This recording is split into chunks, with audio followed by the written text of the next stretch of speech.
Vous savez, une vie désordonnée n'attire jamais la gloire de Dieu. Mais plutôt, ça conduit à la destruction. Paul est en train de parler aux Galates. Dans Galates chapitre 5, le verset 7, il dit ceci. Vous couriez bien. Mais qui vous a arrêté? Vous avez bien commencé la vie chrétienne. Vous étiez en train d'avoir peur du péché. Mais qui vous a empêché de continuer avec cette vie? Vous avez commencé par l'esprit, mais aujourd'hui vous finissez dans la chair. Qui vous a empêché de pouvoir continuer avec la vie de l'esprit? J'aime bien le texte dans une autre version où il dit, vous couriez bien, mais qui vous a ensorcelé, qui est devenu votre pour vous empêcher de marcher dans la vie. Bien-aimé, vous avez, lorsque vous avez rencontré le Seigneur, vous avez une crainte du péché. Mais aujourd'hui vous trouvez ça normal. Vous savez, je dis souvent aux enfants, aux gens, quand on commence la vie chrétienne, quand on donne son cœur au Seigneur, on a un zèle excessif, on a une crainte. Et la plupart des cas, ceux qui viennent d'accepter le Seigneur, ils ont une crainte. Et que si le Seigneur revenait, donc c'est parmi les premières personnes qui doivent aller. Et après avoir fait 2 ans, 3 ans, 4 ans, 5 ans dans la foi, on commence à trouver c'est normal. Essayez de voir un peu dans votre vie les choses que vous étiez en train de considérer autrefois comme étant de péché.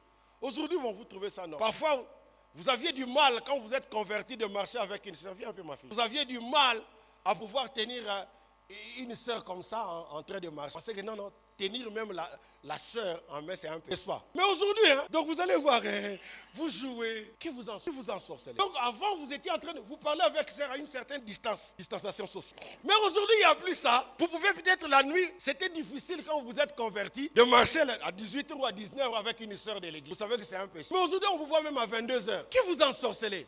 Vous pensez que la gloire sera là. Et maintenant, quand ça ne marche pas, les gens disent que non, il n'y a plus de gloire, il n'y a plus d'onction. Mais qui est un problème? C'est toi. Vous savez, une personne peut retirer la gloire de Dieu au milieu de plusieurs. Vous vous souvenez qu'est-ce qui s'est passé lorsque Israël est allé se battre contre Haï? Vous connaissez l'histoire? Qu'est-ce qui a fait que Israël perde devant Haï? Haï, c'était la plus petite ville que même le serviteur de Dieu, Josué, va dire, non, ça ne sert à rien qu'on envoie un grand nombre pour aller se battre contre ce peuple. En voyant seulement quelques personnes, 300 hommes, ça sont prison les traîner. Mais quand ils sont arrivés là-bas, ils ont été battus. Et ils ont été surpris que Israël n'arrive pas à se tenir devant Haï. Et quand ils ont cherché à savoir qu'est-ce qui s'est passé, on va se rendre compte qu'il y avait seulement une personne, Akan, qui avait amené l'aide. Et parfois la gloire de Dieu nous quitte parce qu'il y a une personne qui a une mauvaise vie et qui empêche les gens de venir à l'église.